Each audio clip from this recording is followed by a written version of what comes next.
Tuloy na ang Sparkle World Tour sa Japan ngayong weekend. Ang Kapuso Stars na kasama. Alamin natin sa unang balita ni Bea Pinlac. Bea!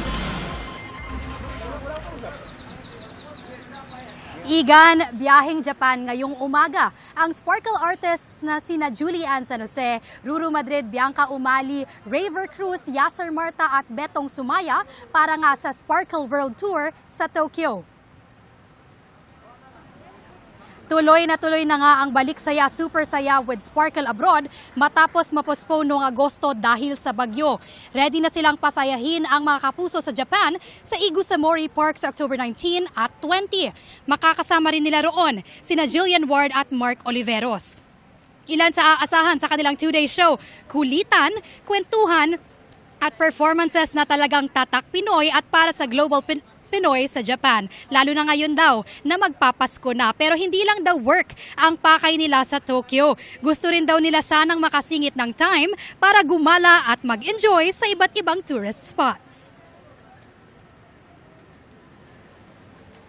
First time namin to travel to Japan together. So we're really looking forward to taking vacation kahit pa paano in the middle of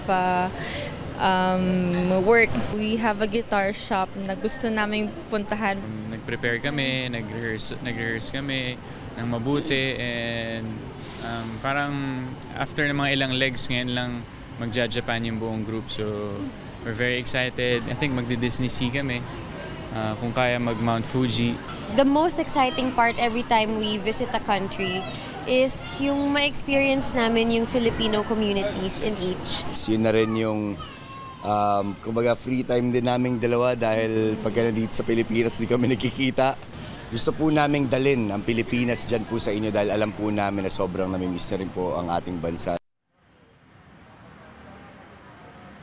Igan, good news nga sa mga kapuso natin sa Japan. Libre po ang admission sa 2-day Sparkle World Tour Show sa Tokyo. At yan ang unang balita mula rito sa Pasay. Bea Pinlac para sa GMA Integrated News.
Igan, mauna ka sa mga balita. Mag-subscribe sa GMA Integrated News sa YouTube.